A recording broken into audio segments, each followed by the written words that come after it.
At the Sports History Network, we're proud to introduce you to a new sponsor for our podcasts. It's Home Field Apparel, your premium collegiate apparel brand right out of Indianapolis.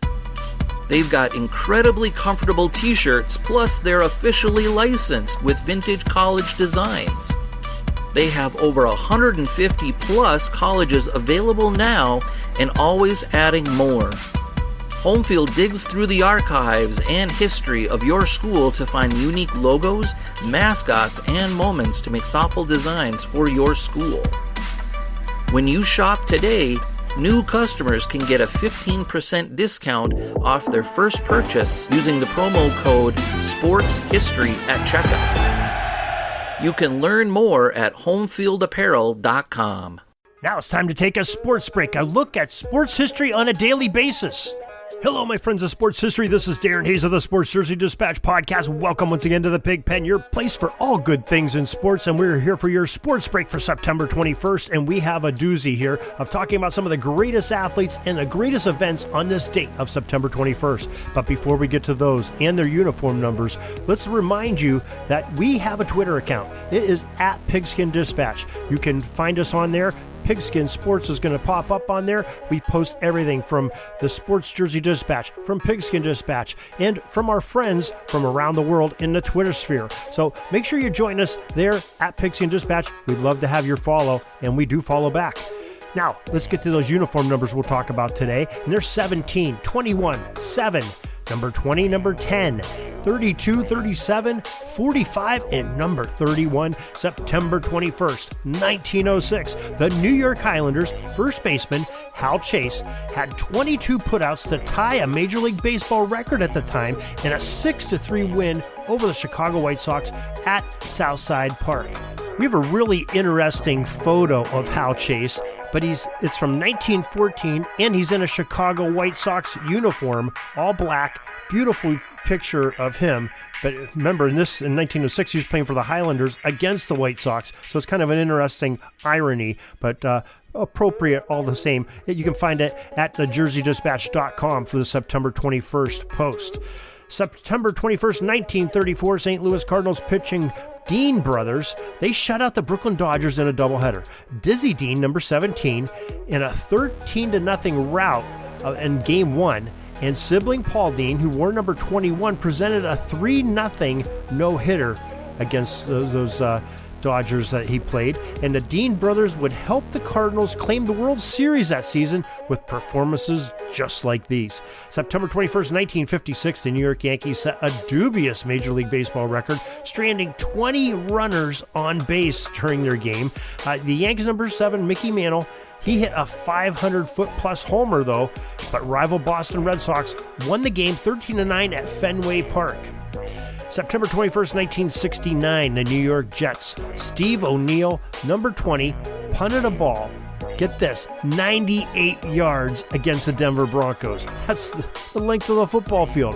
For goodness gracious, that is quite a punt. September 21st, 1970, Oakland Athletics number 17, Vida Blue. He threw a no-hit gem against the Minnesota Twins, providing a 6-0 A's victory on that day.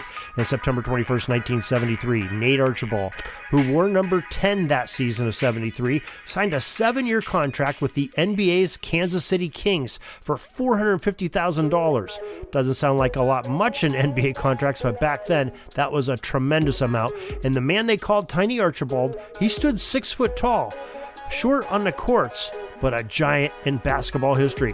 In September 21st, 1980, the Los Angeles Rams' Johnny Johnson, who wore number 20, scored on a 99-yard touchdown interception, a pick six, 99 yards.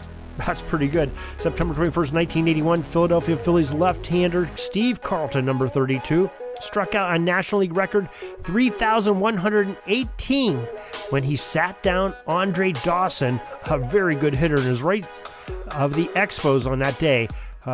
pretty tall order to strike out Andre Dawson to get your record on that one for Steve Carlton. September 21st, 1986, New Orleans Saints, Mel Gray, number 37. He returned a kickoff 101 yards for a touchdown. What's with these returns? A 99-yard interception, 101 yards for a touchdown. September 21st is a returner's dream, I guess. September 21st, 1986, back in the baseball world, San Diego Padre Jimmy Jones, number 45. Well, he pitched a one-hitter in his major league debut. That's quite a way to start in the MLB. September 21st, 1997, Mike Piazza, number 31, became the second to hit a home run out of Dodger Stadium. Yeah, it's outside in the parking lot. September 21st, 1997, New York Yankees, number 45, Cecil Fielder hit his 300th home run in Major League Baseball. That is what we have for your sports break. That's your history for the September 21st. Glad you could join us. Hope you join us each and every day as we have a podcast coming up on either Sports Jersey Dispatch, Pigskin, sometimes both, sometimes multiple, but most of all, we're here to have fun with you and preserving sports history. So until tomorrow, everybody, have a great sports history day. Sorry, but my pitching coach just called timeout and he's coming out to the mound. I think I'm going to get yanked for reliever. We'll see you back tomorrow for some more great sports history on Sports Jersey Dispatch Podcast. We invite you to check out our websites, jerseydispatch.com and pigskindispatch.com. Not only see the daily sports history, but to experience the preservation of great events and people that play the games. Find us on Pigskin Dispatch. It's also on social media outlets of Facebook, Twitter, Instagram, and don't forget the Pigskin Dispatch YouTube channel to get all your daily sports history. Pigskin Dispatch is happy to be associated with the Sports History Network, the sports headquarters of yesteryear, found at sportshistorynetwork.com. This podcast is part of the Sports History Network, your headquarters for the yesteryear of your favorite sport. You can learn more at sportshistorynetwork.com.